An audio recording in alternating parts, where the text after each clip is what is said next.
અમેરિકામાં રહેનારા ઇમિગ્રન્ટ્સનું જીવન છેલ્લા કેટલાક મહિનાઓમાં ક્લિયર બદલાયેલું દેખાઈ રહ્યું છે. ટ્રાવેલ જીવન નોર્મલ ડિસિઝન હવે ડર અને કન્ફ્યુઝનથી જોડાઈ ગયા છે. ત્યારે આપણે જોઈશું કે ન્યૂયોર્ક ટાઈમ્સ અને KFFના સર્વેમાં શું સામે આવ્યું છે. ઇમિગ્રન્ટ્સ કયા પ્રકારનો ડર અનુભવી રહ્યા છે, H1B વિઝા હોલ્ડર્સ પર શું અસર પડી રહી છે અને ઇન્ડિયન્સ ઇન ધ USA આ સિચ્યુએશનથી શું શીખવું જોઈએ. KFF એટલે કેસર ફેમિલી ફાઉન્ડેશન અને ન્યૂયોર્ક ટાઈમ્સનો જોઈન્ટ સર્વે કહે છે કે યુએસમાં રહેનારા ઇમિગ્રન્ટ્સ હવે ટ્રાવેલથી દૂર ભાગી રહ્યા છે. એ ખાલી અનડોક્યુમેન્ટેડ ઇમિગ્રન્ટ્સની જ વાત નથી, પણ લીગલી રહેનારા લોકો પણ આમાં ઇન્ક્લુડ છે. સર્વે પ્રમાણે 32% લોફુલી પ્રેઝન્ટ ઇમિગ્રન્ટ્સ, જેમાં વેલિડ H1B વિઝા હોલ્ડર્સ પણ સામેલ છે, એ ટ્રાવેલ અવોઇડ કરી રહ્યા છે. તો 15% નેચરલાઇઝ સિટીઝન્સે પણ કહ્યું કે ભાઈ એ લોકો ફોરેન ટ્રાવેલથી બચી રહ્યા છે. એમાં સૌથી વધારે ડર અનડોક્યુમેન્ટેડ ઇમિગ્રન્ટ્સમાં જ જોવામાં આવ્યો છે. KFF અને NYT સર્વે પ્રમાણે લગભગ 63% અનડોક્યુમેન્ટેડ ઇમિગ્રન્ટ્સે એમ કીધું કે ખાલી ઇન્ટરનેશનલ ટ્રાવેલ જ નહીં, પણ યુએસની અંદર ડોમેસ્ટિક ટ્રાવેલથી પણ બચી રહ્યા છે. એનો મિનિંગ એ છે કે લોકો ફ્લાઇટ્સ, લોંગ રોડ ટ્રીપ્સ અને બીજા ટ્રાવેલ પ્લાન્સ જાણી જોઈને કેન્સલ કરી રહ્યા છે. હવે આ ડર એવા સમયમાં વધેલો જોવા મળ્યો કે જ્યારે યુએસમાં હોલિડે સિઝન ચાલી રહી હોય છે. હેલોઇનથી લઈને ન્યૂ યરનો ટાઈમ મોટાભાગે સૌથી બિઝી ટ્રાવેલ પીરિયડ માનવામાં આવે છે. થેન્ક્સગિવિંગ, ક્રિસમસ અને ન્યૂ યર વખતે દર વર્ષે મિલિયન્સ લોકો રોડ અને એર ટ્રાવેલ કરે છે, પણ સર્વે કહે છે કે આ વખતે ઇમિગ્રન્ટ્સ મોટી સંખ્યામાં ઘર પર રહેવાને જ સેફ માની રહ્યા હતા. હવે સવાલ ઊભો થાય છે કે ઇમિગ્રન્ટ્સ યુએસની અંદર પણ ટ્રાવેલથી કેમ ગભરાઈ રહ્યા છે. તો KFF અને NYT સર્વે પ્રમાણે, એના રિપોર્ટ પ્રમાણે એનું એક મોટું રીઝન છે લો પ્રોફાઇલ બનાવી રાખવાનો પ્રયત્ન. ઇમિગ્રન્ટ્સ નથી ઈચ્છતા કે એમનું નામ કે મુવમેન્ટ કોઈ પ્રકારે ઇમિગ્રેશન ઓથોરિટીઝની નજરમાં આવે.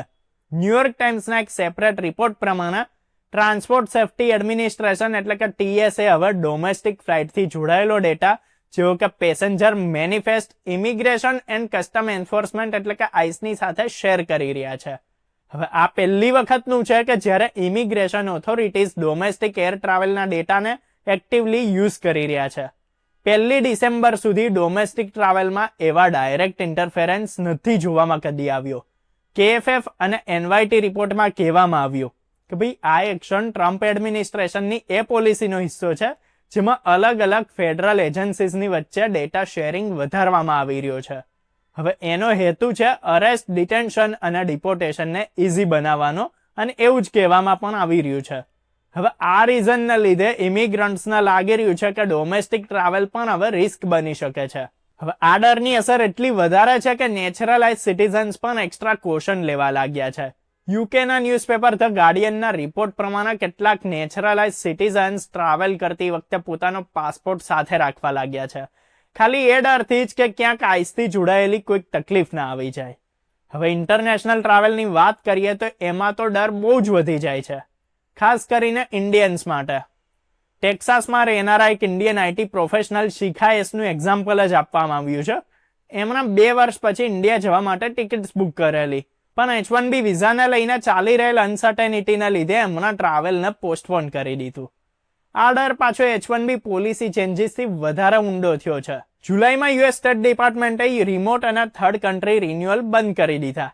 એનાથી H1B અને H4 વિઝા હોલ્ડર્સે સ્ટેમ્પિંગ માટે પોતાની હોમ કન્ટ્રીમાં જવું જરૂરી થઈ ગયું છે. હવે એની પછી સપ્ટેમ્બરમાં ટ્રમ્પે એક એક્ઝિક્યુટિવ ઓર્ડર સાઇન કર્યો, જેમાં ન્યૂ H1B ઇમ્પ્લિકેશન્સ પર $1 લાખ ફીસ લગાવવાની જાહેરાત કરી. હવે એની પછી અર્લી ડિસેમ્બરમાં એક્સપાન્ડેડ સોશિયલ મીડિયા સ્ક્રીનિંગની પણ જાહેરાત થઈ. એમાં એપ્લિકન્ટ્સની ઓનલાઈન એક્ટિવિટી અને પોસ્ટને પણ હવે ચેક કરવાની શરૂ કરી દેવામાં આવી છે. હવે આ કોન્સ્ટન્ટ ચેન્જીસના લીધે કોન્સ્યુલેટ્સ અને એમ્બેસીઝ પર પ્રેશર વધી ગયું છે, ખાસ કરીને તો ઇન્ડિયામાં. વિઝા ઇન્ટરવ્યુઝનું માસ રીશેડ્યુલિંગ થયું. કેટલાય એપ્લિકન્ટ્સના ડિસેમ્બર 2025ના ઇન્ટરવ્યુઝ ઓક્ટોબર 2026 સુધી પુશ થઈ ગયા, અને કેટલાક એક્સ્ટ્રીમ કેસીસમાં તો ઇન્ટરવ્યુઝ 2027 સુધી જતા રહ્યા છે. હવે આ જ રીઝનને લીધે કેટલાય પ્રોફેશનલ્સ ઇન્ડિયા આવીને ફસાઈ ગયા છે, જોબ્સ અને ફેમિલીથી દૂર. આ સિચ્યુએશનને જોતા ઇમિગ્રેશન લોયર્સ અને માઇક્રોસોફ્ટ અને ગૂગલ જેવી મોટી ટેક કંપનીઝે એડવાઇઝરીઝ જાહેર કરી. આ એડવાઇઝરીઝમાં ક્લિયર કહેવામાં આવ્યું છે કે જરૂર ના હોય ત્યાં સુધી તો H1B visa holders foreign travel avoid જ કરે.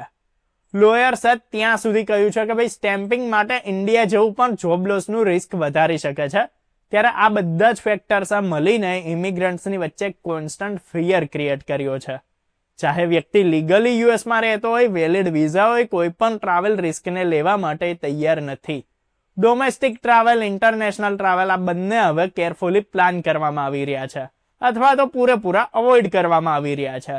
ઇન્ડિયન્સ ઇન ધ યુએસએ આખી સિચ્યુએશન બહુ બધું શીખવાડે છે. હવે સૌથી જરૂરી છે અવેરનેસ.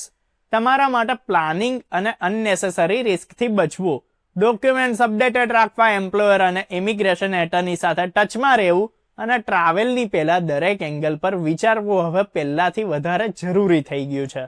તો આઈ હોપ કે આ વિડીયો તમારા માટે હેલ્પફુલ રહ્યો છે. આ વિડીયો પર તમારો શું ઓપિનિયન છે કમેન્ટ્સ કરીને જણાવો. આવા જ વિડીયોઝ, અપડેટ્સ અને ઇન્ફોર્મેશન માટે ફોલો કરો, સબસ્ક્રાઇબ કરો અમારી ચેનલ અર્બન ગુજરાતી.